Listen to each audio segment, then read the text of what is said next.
Многие годы керосиновая лампа занимала важное место в повседневной жизни миллионов крестьян и горожан, являясь для них хоть и не единственным, но самым удобным, ярким, дешевым средством домашнего и уличного освещения. Возникнув в середине 19 столетия, она очень быстро и победно воцарилась в домах Европы и Америки, в городах и селах России, покорив со временем почти весь мир. Из тьмы далеких веков происходит мечта человека всегда иметь рядом простой и надежный источник света. После того, как люди научились добывать огонь, они перепробовали много способов освещения. Костер, лучина, факел, светильник с оливковым маслом, свеча и лампада. Но все они имели свои недостатки, которые пытались устранить изобретатели. Иранский ученый Абу-Бакр Мухаммед ибн Закария ар-Рази в 9 столетии оставил описание нефтяной лампы. Прообразом ее был масляный светильник, состоящий из емкости с топливом и плавающим в нем хлопковым фитилем. Наглядное представление о багдадской нефтяной лампе может дать традиционный азербайджанский чирак XIX века. Из-за доступности и дешевизны месторождений нефти азербайджанцы заправляли его керосином вместо масла. К появлению керосиновой лампы приложил руку и Леонардо да Винчи. Он снабдил свой образец стеклянным колпаком, который защищал огонь от ветра, но при этом пытался охлаждать стекло водой, из-за чего оно не выдерживало и лопалось. В конечном счете, великий мастер так и не закончил создание светильника нового поколения. Современная керосиновая лампа была сконструирована аптекарями Игнатием Лукасевичем и Яном Зехом во Львове. Весной 1853 года первый такой светильник появился в витрине аптеки, а 31 июля того же года в одной из больниц Львова была проведена хирургическая операция под светом керосинового светильника. Эта дата и является отправной точкой в истории данного источника света. Широкое распространение и невиданная популярность породили различные формы, типы, модели керосиновых ламп на все вкусы и для разных целей.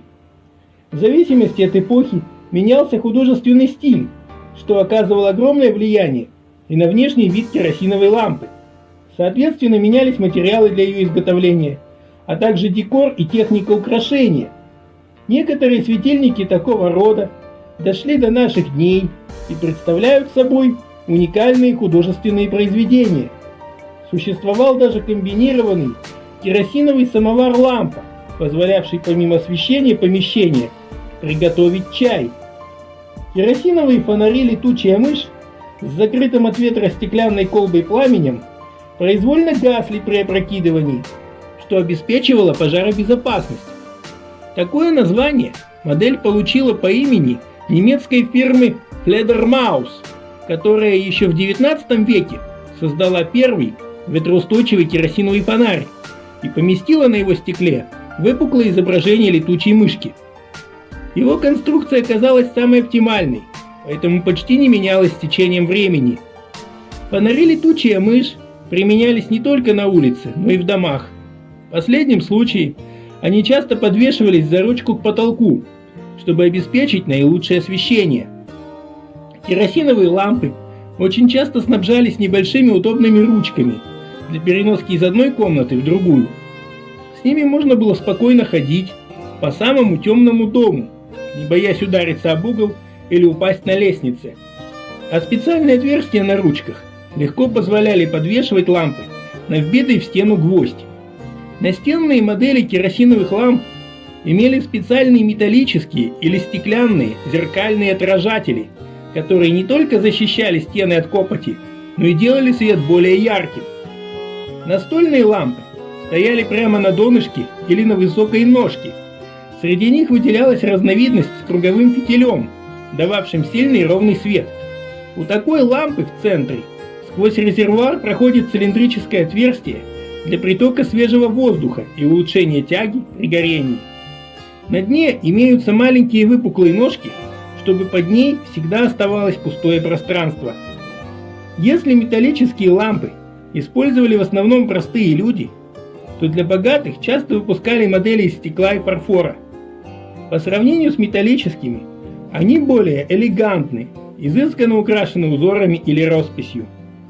Лампы из прозрачного или цветного стекла на фигурных ножках с перемычками напоминают шахматные фигуры. Иногда резервуар лампы стилизован под небольшой цветок с 6 лепестками, на боку которого расположена маленькая петлеобразная ручка для переноски. Настоящим произведением искусства является изготовленная из прозрачного зеленого стекла китайская лампа конца 19-го, начала 20 веков на фигурной ножке с дисковидным резервуаром для керосина, украшенным изображениями 4 летящих влево птиц. Кроме керосиновых фонарей, в наших местах в старину часто применялись также свечные. Они оснащались специальными подсвечниками на дне, отражателями на задней стенке, гербовидной вытяжкой с отверстиями на крыше и ручками для удобства переноски или подвешивания фонаря.